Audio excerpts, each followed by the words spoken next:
Media बंधुओं, जैसा कि ये विदित है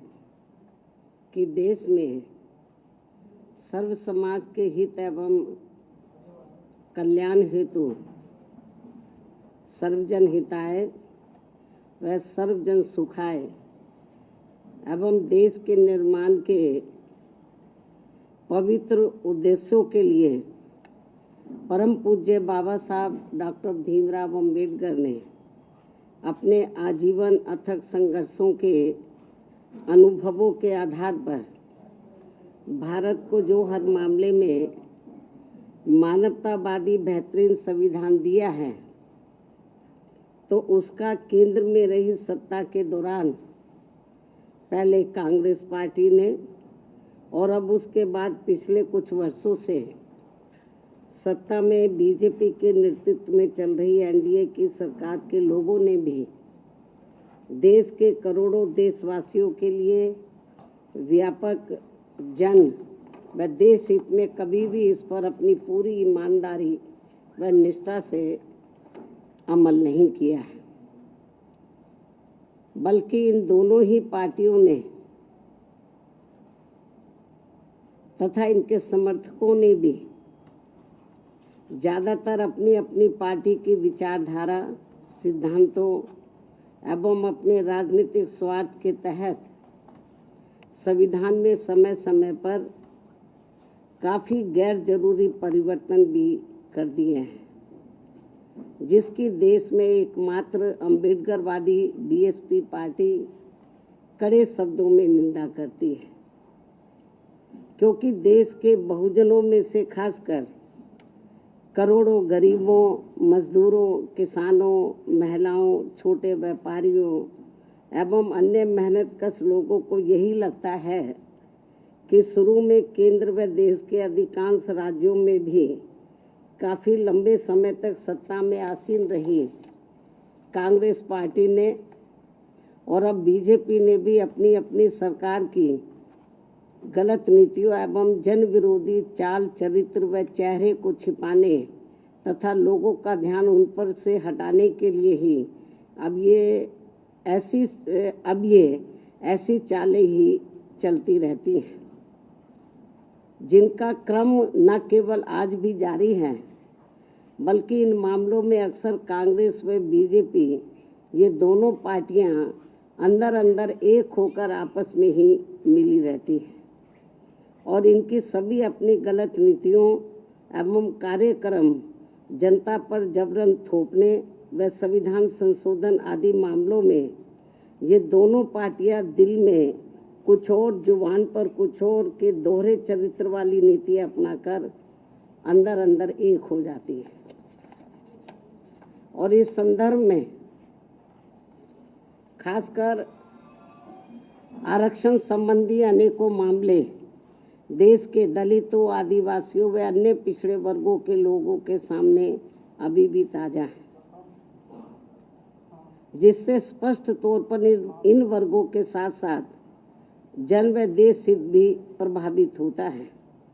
और देश की ज्वलंत समस्याएं जनता को दुखी एवं त्रस्त व उनके जीवन को लगातार लाचार और कष्टदायी बनाती रहती हैं, जबकि इन पार्टियों को अपने संकीर्ण विचार एवं राजनीतिक स्वार्थ से ऊपर उठकर आमजन व देश हित में संविधान व उसके मानवतावादी उद्देश्यों के साथ बिल्कुल भी छेड़छाड़ नहीं करना चाहिए, ताकि अपने भारतीय संविधान की पवित्रता हमेशा बरकरार बनी रहे। किंतु इन दोनों पार्टियों व इनकी सहयोगी पार्टियों के भी स्वभाव व कार्यकलापों आदि से साफ जाहिर होता है कि ये सभी पार्टियां अंदर अंदर आपस में मिलकर बाबा साहब डॉक्टर भीमराव अम्बेडकर द्वारा निर्मित किए गए समता मूलक व अति कल्याणकारी संविधान को बदलकर इसे अब पुराने जातिवादी ढांचे में बदलना चाहती है, जिससे भारतीय मानवतावादी जनमानस व हमारी पार्टी कतई भी बर्दाश्त करने वाली नहीं है। वैसे भी भारतीय संविधान व उसकी उद्देशिका में जिन भी शब्दों का इस्तेमाल किया गया है वे देश की आत्मा को तृप्त करती हैं और जिन्हें काफ़ी सूझबूझ, लंबे व गहरे सोच विचार के बाद ही देश में लागू किया गया है। और अब उनके साथ किसी भी प्रकार का कोई और छेड़छाड़ करना ठीक नहीं है, बल्कि ये घोर अनुचित होगा। बीएसपी की ये इन पार्टियों को सलाह भी है, किंतु ये अति दुखद है कि देश को भारतीय संविधान के मामले में बार बार ऐसी अप्रिय परिस्थिति का सामना करना पड़ता है। और इस संदर्भ में बीएसपी को इन पार्टियों के विरुद्ध ऐसा लगता है कि अब हमें भी अपनी आवाज़ देश भर में जरूर उठानी पड़ेगी, बशर्ते यदि इन्होंने अपने संविधान विरोधी चेहरे को जल्दी नहीं बदला। यदि ऐसे ही इनका सिलसिला चलता रहा तो फिर जो दबे कुचले लोग हैं, इस देश के वीकर सेक्शन के लोग हैं, खास तौर से जिनको भारतीय संविधान के तहत कुछ आगे बढ़ने का मौका मिला है, तो फिर इनको जरूर आगे आना होगा। इसके अलावा यहाँ मैं ये भी कहना चाहूँगी कि देश के कई राज्यों में आए दिन भाषा के नाम पर की जा रही राजनीति भी कोई ठीक नहीं है, जबकि संविधान की मूल भावना के अनुसार सभी भाषाओं को सम्मान देना जरूरी है। भाषा को लेकर बुद्धिजीवियों के बीच बहस होना तो कोई बुरी बात नहीं है, लेकिन इस मामले में सरकारों व पार्टियों के बीच किसी भी प्रकार का टकराव होना देश व जनहित में ठीक नहीं है। साथ ही वोटर लिस्ट में भी सुधार को लेकर जो किस्म किस्म की भ्रामक बातें कही जा रही हैं, तो उसे भी केंद्रीय चुनाव आयोग को अपनी स्थिति को जरूर स्पष्ट करना चाहिए और सभी राजनीतिक पार्टियों को विश्वास में लेकर इस कार्य को पूरा किया जाना चाहिए, ताकि इस अभियान का सही मुख्य लक्ष्य हासिल हो सके। जहां तक पिछले कुछ समय से देश में कई धार्मिक कार्यक्रमों को लेकर जो जातीय उन्माद, टकराव व हिंसा की स्थिति पैदा की जा रही है तथा कहीं जातिवादी मानसिकता के तहत खासकर दलित एवं अन्य उपेक्षित वर्गों के लोगों का जो शोषण, अत्याचार व उत्पीड़न आदि किया जा रहा है, ये भी कोई अच्छी बात नहीं है, बल्कि अपने राजनीतिक स्वार्थ की पूर्ति के लिए आपसी भाईचारा बिगाड़ने वाली वास्तव में संविधान की सही मंशा के विरुद्ध ये कार्य होगा, तो इसे लोग बर्दाश्त नहीं करेंगे, जिससे सभी को बचना चाहिए। साथ ही बंगाल सहित पूरे देश में अब कहीं पर भी हमारी महिलाएं पूरे तौर से सुरक्षित नहीं हैं, ये भी बड़ी चिंता की बात है। इस मामले में भी केंद्र व सभी राज्य सरकारों को जरूर ध्यान देना चाहिए। इसके साथ साथ देश में बीच बीच में हो रही आतंकवादी गतिविधियों को भी रोकने के लिए केंद्र सरकार को हमेशा सजग व पूरी तैयारी के साथ रहना चाहिए, ताकि अब आगे कोई भी आतंकवादी संगठन अपने किसी भी मकसद में कामयाब ना हो सके। इसके अलावा इस समय पूरी दुनिया में जो कुछ चल रहा है, तो उस पर भी केंद्र सरकार को अपनी पैनी नज़र रखनी चाहिए और इस मामले में कोई भी फैसला लेने से पहले यदि केंद्र की सरकार विपक्ष को भी गुड फेथ में ले लेती है तो ये बेहतर होगा। इन्हीं जरूरी खास मुद्दों के साथ ही अब मैं अपनी पार्टी की गतिविधियों के बारे में भी ये कहना चाहूँगी कि इस वर्ष सन 2025 के शुरू होते ही हमारी पार्टी ने पूरे देश में पार्टी संगठन की समीक्षा करने के साथ साथ इस दौरान सभी स्तर की कमेटियों के गठन करने की तरफ भी विशेष ध्यान दिया है। और इस संबंध में मैंने इस वर्ष 29 जनवरी को दिल्ली पार्टी केंद्र कार्यालय में और 2 मार्च को लखनऊ पार्टी प्रदेश कार्यालय में तथा पिछले महीने दिनांक 18 मई को पुणे दिल्ली में पार्टी की ऑल इंडिया की बैठक बुलाई थी, जिसमें उन्हें जरूरी दिशा निर्देश भी दिए गए,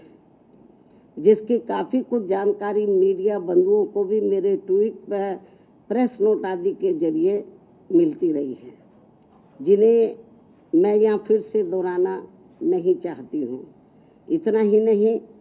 बल्कि इस मामले में यूपी व उत्तराखंड स्टेट की तथा अन्य राज्यों की भी बीच बीच में दिल्ली व लखनऊ में भी अलग अलग से मेरी बैठकें होती रही हैं। और वैसे भी ये सिलसिला तब तक चलता रहेगा जब तक पूरे देश में पार्टी का हर स्तर का संगठन सही से बनकर तैयार नहीं हो जाता है। इसके बाद फिर देश के सभी राज्यों में समय समय पर होने वाले विधानसभा चुनाव में तथा आगे चलकर देश में होने वाले लोकसभा चुनाव में व राज्यों में भी होने वाले स्थानीय चुनावों आदि में भी पार्टी की विचारधारा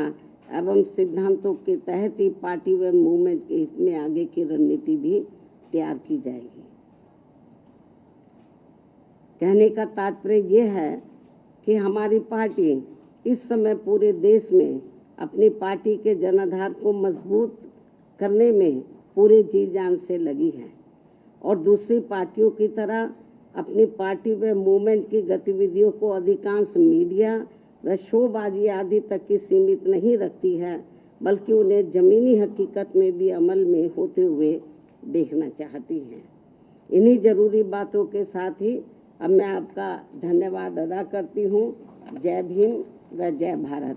अब आखिर में यदि आप लोग संबंधित मुद्दों के संबंध में कुछ और पूछना चाहते हैं तो आप एक एक करके सवाल पूछ सकते हैं, वरना मैं आपसे यहीं रजा लेती हूँ। धन्यवाद। उसका जवाब मैं दे चुकी हूँ। जनरल अकेला इटावा नहीं, पूरे देश में ऐसे आए दिन काफ़ी घटनाएं हो रही हैं, उसका जवाब मैंने दे दिया है। और पूछो।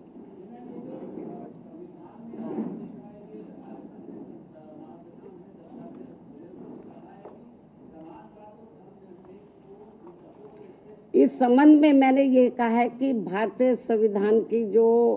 मूल भावना उद्देश्य है, जो भी कुछ प्रस्तावना में जो भी कुछ अंकित किया गया है, दर्शाया गया है, उसको ध्यान में, उसके साथ कोई छेड़छाड़ नहीं होना चाहिए। अब आरएसएस के लोग क्या कहते हैं, बीजेपी वाले लोग क्या कहते हैं, कांग्रेस के लोग क्या कहते हैं, मुझे उसके बारे में कुछ नहीं कहना। लेकिन भारतीय संविधान के साथ यदि किसी भी प्रकार का किसी छेड़छाड़ किया जाएगा उन